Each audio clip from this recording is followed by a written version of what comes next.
All right, welcome back to the second part of our video. Make sure that you hit the subscribe button to Mario Cavolo's channel. Mario, this has been a fantastic experience, and I want you to benefit as much as possible as I am from our synergy, from our chemistry. And I want to start today's video, this second part of the video, by letting people listen a little bit more about the work that you do. So let's play Mario speaking at CCG, the Center for China and Globalization Forum, last week. Listen up. Moving on to number 2, specifically, egregious cases require a crafted and precise and unequivocal response. The first example is the example of the United States State Department making the following quoted statement. I'm quoting the United States State Department, okay? And that is, China continues its brutal and violent repression of religions of all faiths. That's a quote coming from the State Department, from someone like Mike Pompeo. It's written on their site, and it's verbally stated. I can't imagine it. I can't believe it, because as I'm reading it, I'm sitting in the Catholic Church in China. You see the meaning. So this is absurd, but where's the response? The strength of response is not there. And what I want to suggest is, comes from my background here in China, which revolves around 3 countries. Italy, where my family immigrated to the United States, and the United States became their home. And then I left the United States 21 years ago, and China became my home. Well, guess what? I'm Italian, so I'm an Italian Catholic. So let me teach you an old trick. It's called Catholic guilt. Okay? And what I mean to say is to craft a message that is so clear and so unequivocal that what it does is that it heaps biblical hot coals of shame upon their heads for having the nerve to say such an untrue thing about China. Shame them, embarrass them, but do it in a precisely and clear, crafted message so that, frankly, whether they respond to it or not doesn't make any difference. You've already made your point by shaming them, by heaping coals of shame on their head for saying such egregious things, for saying the same thing, example number 2, about Uyghur forced labor. Okay, Uyghur forced labor. When you can respond and say, we will not tolerate these lies. As a country, we will not, our citizens won't, even the foreigners who live here won't. And here's why. Apple, Volkswagen, Muji, Coca-Cola, Esquel, Skechers, they have all said that they have done announced and unannounced audits over decades and have never found a forced labor violation. How dare you, the State Department, say otherwise? Shame them and embarrass them. Thank you, everyone, for listening to my... Well, there you go. That's Mr. Mario Cavolo talking to, well, ambassadors, talking to government officials, talking to media moguls from around the world, and CEOs, telling you the same things that he's telling you here. Mario, that was outstanding. That was fantastic. And that whole concept of Catholic guilt, it really resonated with me. That's what we do. That's what we are trying to do here. That's what we did at the beginning with the pictures from Reuters. It's a CIA director. It's the director of Reuters is a CIA former CIA, and that's why they choose the pictures that they choose. Is that simple? All right, yeah, Mario, why don't you expand a little bit on that short video that we saw? Yes, thank you. And I just want to say, and here on this show, what are we always preaching? It's true, isn't it? What are we always preaching? That what we're saying to you, everything we're saying to you. Now, number one, that we're making passionate argument. It's more boisterous. It's more passionate. We want to make it even more entertaining, and it's important. We want to keep your attention, right? You know, you don't want to have flat, boring conversations. But again, what have we repeatedly been promising you and also explaining to you? That what we say has to be based on demonstrable, observable truth and evident facts, information that is apodeictic, meaning demonstrably certain and observably certain, not assertoric, not rhetoric. And of course, I'm saying the same thing. You cannot heap biblical coals of shame on anybody's head if you're just assertoric, rhetorically, talking out your butt without any facts, without any demonstrable proof.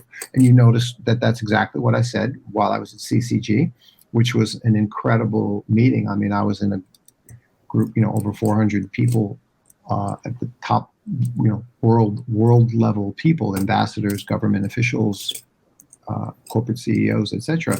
And it's exactly what I was saying to all of you here on this show. The rules are the same for life.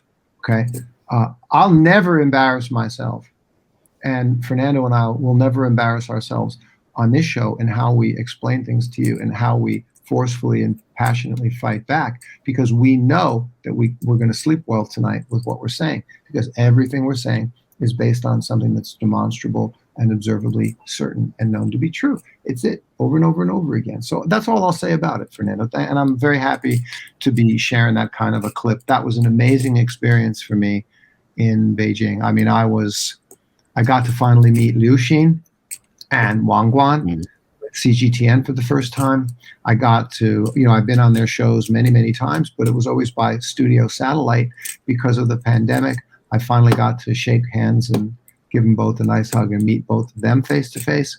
And also the amazing team at CCG, the Center for China and Globalization, President Wang Huiyao, and the team. What an amazing job that they do. This was their 7th annual event. He really paid me a lovely compliment. I appreciate it. He let me know that I was the only one from out of Beijing that they invited to come in and be a speaker. I felt really, really pleased to hear that. And okay, enough about me. Let's move on to what's next. All right, Mario, I can hear some noise. I'm going to cut this in edit, but there's some coins or something that's picking up in the microphone. All right, let me go on then with this. Was I tapped? Yes. Yeah. Oh my God! Yeah. It was me. Sorry, folks. I've been playing tapping with a little USB thing. I'll edit it. I'll edit it. Don't worry. All right. Well, and in the spirit of keeping facts, let's bring this tweet by Mr. Benedict Rogers, saying that it is totally outrageous. 9 years for waving a flag with a slogan that scares the Chinese Communist Party regime. Yet another example of Beijing's all-out assault on freedom of expression in Hong Kong. Here's the thing. This person, which is basically the first person to go to prison, to get a prison sentence for the attacks and the terrorism that took place in Hong Kong between 2018, 19, and until the national security law came down and stopped everything that was taking place. Well, basically, he's trying to tell you that he's going to prison because of a flag that he was wearing. So let me show you something interesting. Imagine that this person was wearing an Elmo suit and having a Wu Mao Show flag. Thank you, Mario. Do you think he would still go to prison? Do you think he would still be sentenced for wearing an Elmo suit and a Wu Mao flag and still running over police officers? Of course he would be going to jail. Of course he would be. It has nothing to do with the flag, and it has nothing to do with freedom of speech. Now, he went on TV to say the following. Listen up. I'm joined now by the co-founder and chief executive of Hong Kong Watch, Benedict Rogers. Benedict, thanks for joining us. Your reaction to this news? Well, I think it is a deeply concerning development. It's a wholly disproportionate sentence. And the particular reference to the flag that he was carrying really represents a further assault on freedom of expression. Of course, no one condones the act of driving the motorbike into the police, but the citing of that phrase on that flag represents a further undermining of freedom of expression. And of course, this case obviously sets a precedent, doesn't it, in terms of other democracy activists in the future. How worried are you about that?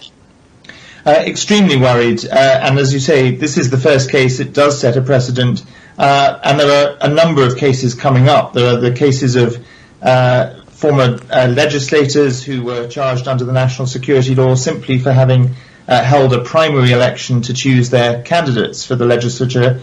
There's, of course, the case of the media tycoon Jimmy Lai, and those are cases to watch very closely after today. What do you All right, Mario, so let's digest a little bit what he said. Yes, sir? Yeah, was this the guy that sent out the tweet that I think he sent out a tweet. Outrageous. arresting a man Correct. for waving a flag. Is this the same schmuck? Is this the same guy? Yeah, totally outrageous. 9 years for waving a flag. The guy is not going to prison for waving a flag. If this guy that we have here on screen with the Wu Mao flag runs over 4 people, he would go to prison as well. Him and the Elmo suit and the Wu Mao flag. It has nothing to do with the flag. So we really need to take into consideration what people are trying to do. They're trying to tell you what to think. You don't go to prison for waving a flag simply because it's waving a flag. He's going to prison for 9 years because he ran over, number one, 4 people, 4 police officers. Now, if you add to that, well, sedition is now illegal given the new security law in Hong Kong. Well, that adds to the situation, of course. He talks about, for example, this person who is going for government, legislature, that he's also being investigated. It's very simple. The law says that you cannot perform, this singer could not perform during the elections. It's that simple. It's written in the law. And he admitted to having done it. So now he's going to have his day in court for having done something that the law says he shouldn't do. And this is a law that existed before the national security law. So it's nothing to do with the national security law. The guy is supposed to be a pro-democracy leader looking to be reelected. And he hired this singer who sang at the event when the law says that he cannot do it. That's what Benedict is trying to tell you, that he is going to prison because he was just hoping to be elected. No, he did something wrong and now he's got to pay for it. The third person that he talks about is Jimmy Lai. Oh, Jimmy Lai. Let me tell you something about Jimmy Lai. Yeah. Well, Jimmy Lai, it's a very interesting character, but without going too far, you know what this whole situation about the national security law, why it started. It started with a Hong Kongese man who went to Taiwan, killed his girlfriend, and he fled back to Hong Kong. So when he got to Hong Kong, well, the Taiwanese authorities said like, oh, we want that guy back. Bring it back here. Please extradite him. And Hong Kong did not have an extradition agreement with Taiwan. When they sat at the table and started talking about, okay, how do we send this guy back to Taiwan? Well, Beijing said like, hold on, Taiwan is China. You're going to have an extradition agreement with Taiwan. You're going to have an agreement, an extradition agreement with us as well. And that's when they started, oh, you're interfering in Hong Kong's affairs. Hong Kong is China. Taiwan is China. It's not interfering in Hong Kong's affairs. It became part of China in 1997. It was given back to China in 1997. Yes, Mario? This is like saying the United States is interfering in Puerto Rico's affairs. It's like, well, no, if it involves the United States, it does. If it doesn't, it doesn't. That's fine. Well, it does. It's end of discussion. It just does, period, you know? Oh, my God. The problem with everything national you're saying, security law. Yeah. the problem with everything you're saying is that everything that you've said 5-6 times, I'm urged to interrupt you because you keep hitting on these hot buttons that are so obviously demonstrably true. It drives me crazy. It drives me absolutely nuts. They say that this guy who wanted to run for election couldn't run for election, and also aren't they also complaining about these guys because oh yeah, they're now required to state their commitment allegiance to their allegiance. I'm just like going, what country doesn't do that? I mean, in the United States of America, in order to be sworn into any political position, you swear in your allegiance. Talk about England, the crown, right? I mean, what is the big deal with any of this? All of this is stuff, and you mentioned all of these are things that are already also happening all over the world in other countries. So, and they're trying to because China does it. Hey, it's China so can't weird. do what everybody else is doing. It's bizarre. It's absolutely bizarre. I just don't get. Anyway, continue. But let me get back to this, like Mr. Jimmy Lai. Go ahead. this national security law, basically, what it wanted to do was get rid of foreign interference. There was a lot of CIA present in Hong Kong. There was a lot of media that was influenced by the United States and other countries. And well, this is one of the things that they wanted to stop. Now, it has always been like that. But I just want you to watch something that Mr. Jimmy Lai said just a few months ago. 我们很想 CIA， 我很想美国影响我们，我很想英国影响我们，我很想外国影响我们。那么为什么呢？他们的支持是我们唯一能够撑下去的。外国的势力是现在我们非常需要，我们很想。 So this guy is saying on Taiwanese TV that he really misses the interference of the CIA, that he really misses he needs the interference of the United States when there is a national security law coming down. I mean, how can you blame the government or Hong Kong authorities for going after this guy, Mario? It's just so simple, right? It's, again, these laws that are already in place in other countries. Here's a guy who is publicly calling for the interference of another foreign government to come and interfere with the sovereignty of a country. I mean, it's very straight. It's very simple. See it in reverse. See it in reverse. Yeah, imagine what I just described. A Republican senator pleading for the CPC to help America. Imagine a U.S. senator doing what he's doing.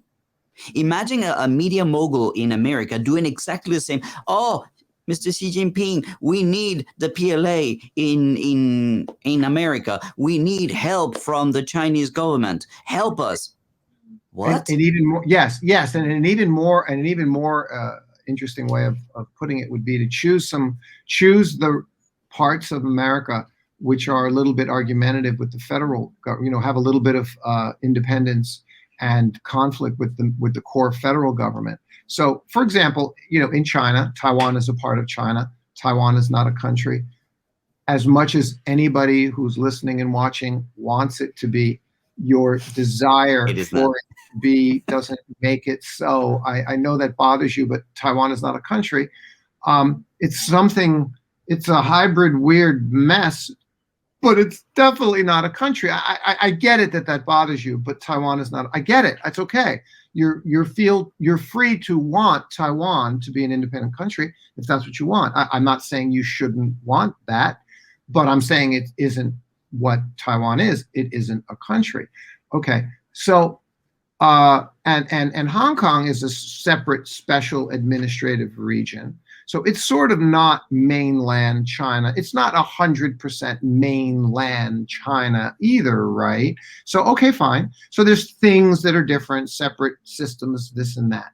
Fine. You can discuss and acknowledge all of that. But what if we use the example like you were just saying of California? I like the use of the example of California. California. Okay? So there's lots of conflict with California and the federal government, and talk about California being so big and California seceding and becoming separate. And I think there's some discussion about that kind of stuff in Texas too, etc. And some people regard this as treasonous conversation. So it's just like what you just said. Imagine Gavin Newsom or whoever the hell it is, the mayor or the governor of California, calling upon the advocacy of Beijing to help them figure out how to fight against Washington in the federal government. It's the most absurd idea in the world. It's absurd. It's nuts. It's bananas. And it's asking them to help support some of our California protests because we're fighting Washington. And it's crazy to even imagine something like that. Yes, it is. It's even worse because imagine that China sent naval fleets to the coast of California. Imagine that naval air carriers from China were 58 nautical miles from Los Angeles, from Santa Monica, from San Francisco. That's exactly what's taking place right now in Taiwan, in the Taiwan Strait. We just saw the Queen Elizabeth air carrier and its fleet, an accompanying fleet, just crossing the Strait of Taiwan. I ask you one question. Why are they coming here? Why are they coming here? Why is the American fleet also around the Taiwan Strait right this moment? Oh, they need to help solve the situation with the South China Sea. There's a dispute and they need to be here. And they are afraid that China is going to attack Taiwan. That's nonsense. So many things to say here. It's Number one, it's a lot. China is not going to attack Taiwan. China has zero interest in attacking Taiwan. China will defend Taiwan if it's necessary, but China will not attack Taiwan. The second thing that is important is that there's a dispute in the South China Sea, not in the West American Sea, or not in the far, far, far, far East English Sea. It's the South China Sea. This is for Asian countries to decide and determine. So why the heck are you here? Get your ships out of here. Now, I want to show you something that was published by the Global Times. Under international law, warships, including those of the U.S. and its allies, have been able to pass through the South China Sea unimpeded. But if those ships want to exert geopolitical pressure and build a wall to contain China along those shipping lines, those warships will face confrontation from China. Take your ships out. And today, I want to say something to our Chinese listeners. So if you excuse me for a second, Mario, I'll speak some Chinese right now. Go. 同志们，听我说，我们都知道美国和英国不在乎台湾，他们不在乎台湾人。可是一个月以前，习近平说，任何国家都不能欺负中国。现在美国和英国的中间都在我们的南海，这是一个很明显的挑衅。我们必须理性，我们不应该迫使我们的政府回应这种挑衅。我们知道，美国和英国想要玩弄我们的爱国心，真的，我们必须理性。谢谢你们。And that, ladies and gentlemen, is why I wore my zhongyi today. That was beautiful. 太溜了，太溜了. And, all right, guys.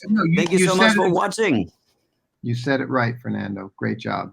Thank you so much. And we'll have subtitles here for you guys to learn. Bye for now.